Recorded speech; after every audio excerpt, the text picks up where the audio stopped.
जब चिलचिलाती धूप में आसमान से जादुई बर्फ का एक महल जमीन पर उतर आए तो वो चमत्कार बन जाता है। लेकिन जब उस जादुई महल पर किसी लालची की नजर पड़ जाए तो तबाही तय है। इस तपती धूप और भयंकर गर्मी से अब डरने की जरूरत नहीं है। आज हमारे जंगल में एक ऐसा जादुई चमत्कार होने वाला है जो हम सबको इस झुलसती दुनिया से दूर एक बर्फीले सुनहरे साम्राज्य में ले जाएगा। चलो मेरे साथ। सूरज आसमान से आग बरसा रहा था और सुंदर वन के सारे पक्षी गर्मी से बेहाल होकर हाफ रहे थे। रानो चिड़िया के बच्चे मुन्ना, गुड़िया और कुकू तपती धूप के कारण उड़ने में भी असमर्थ थे।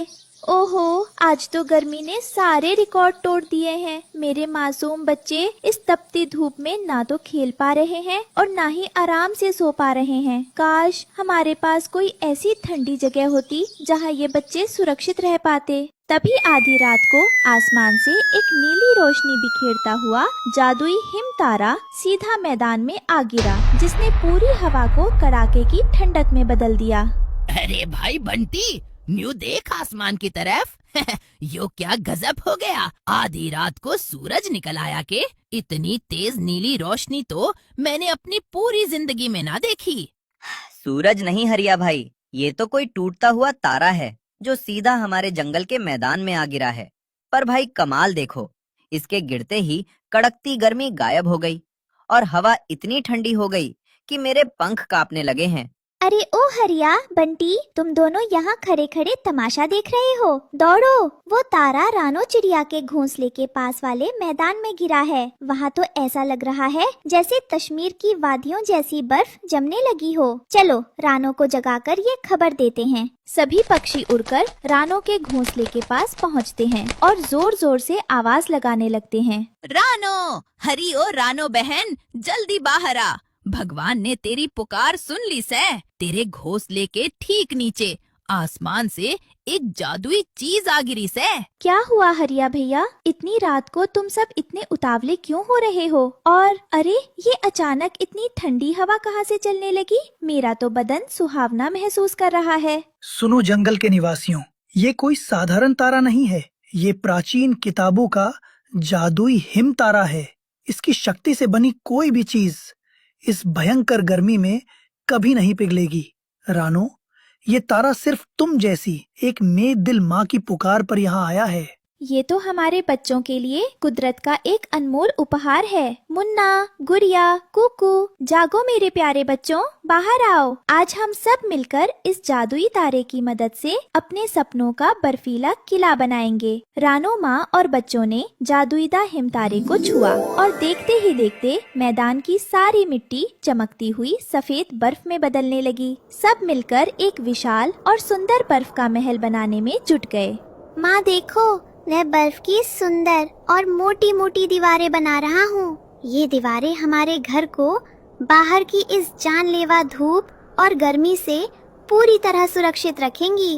और माँ, मैं इस घर के लिए बर्फ की पारदर्शी खिड़कियाँ बना रही हूँ ताकि अंदर बैठे बैठे भी बाहर का पूरा नजारा साफ देखा जा सके। और मैं तो सबसे मजेदार चीज बना रहा हूँ, एक बहुत लंबी बर्फ की स्लाइड, जिस पर से हम सब बच्चे फिसलते हुए नीचे आएंगे। अरे कितना मजा आएगा। जादुई हिमतारे की शक्ति से कुछ ही घंटों में एक अद्भुत महल तैयार हो गया, जिसके अंदर बर्फ की मेज, कुर्सियाँ और सतरंगी रोशनी बिखेरता बर्फ का एक विशाल झूमर लटका था। देखा बच्चों, जब हम सब मिलकर प्यार से कोई काम करते हैं तो वो कितना सुंदर हो जाता है। अब ये बर्फ का घर हमारे पूरे जंगल के बच्चों का है। यहाँ सब बिना किसी परेशानी के आराम से खेलेंगे। महल बनते ही वहाँ सारे जंगल के बच्चों का मेला लग गया। लेकिन दूर एक सूखे पेड़ की डाल पर बैठा कालू कौवा ईर्ष्या और जलन की आग में झुलस रहा था। काव काव, ये रानो चिड़िया हमेशा सबकी वाहवाही लूट लेती है। देखो तो सही, सारे जंगल के बच्चे इसके गुण गा रहे हैं। इस गर्मी में सब मजे कर रहे हैं और मैं यहाँ धूप में काला हो रहा हूँ। ये सब उस जादुई हिम तारे की वजह से है।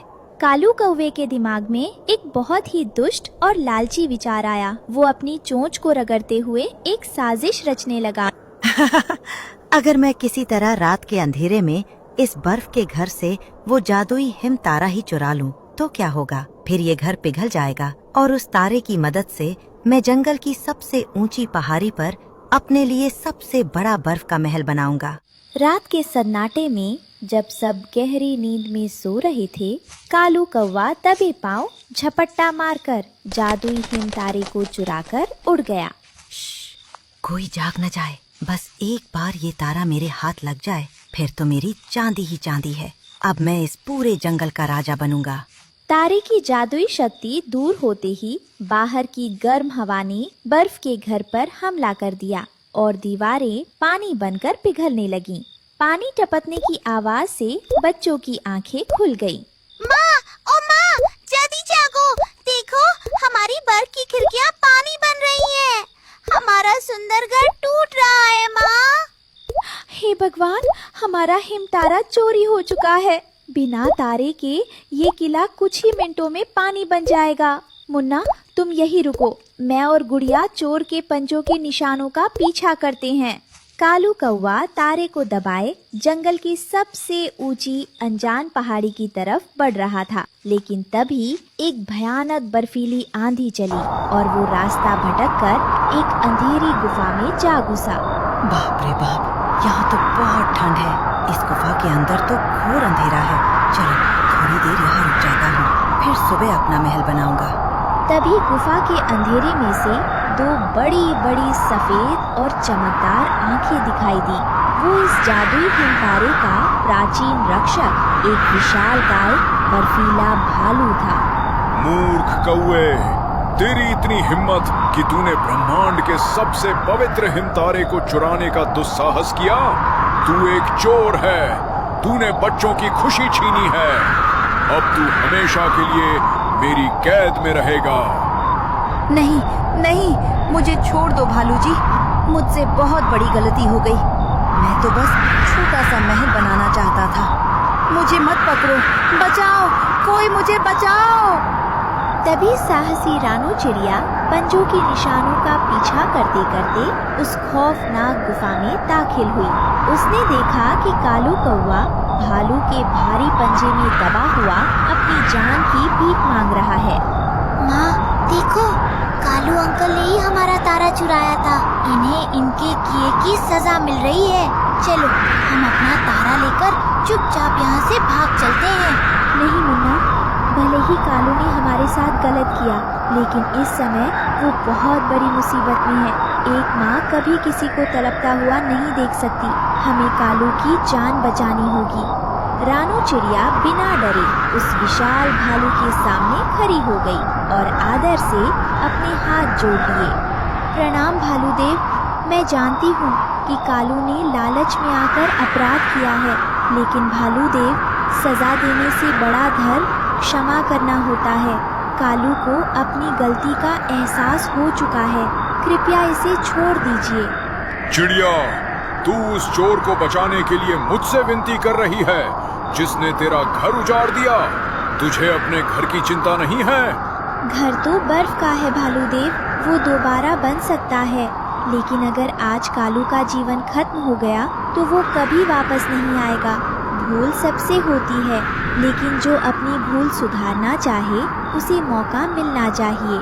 रानो की निश्चल और दयालु बातें सुनकर विशाल भालू का कठोर दिल पिघल गया और उसने कालू कौवे को आजाद कर दिया। कालू तुरंत रानो के पैरों में गिर पड़ा। रानो बहन, मुझे माफ कर दो, मैं बहुत बुरा हूँ।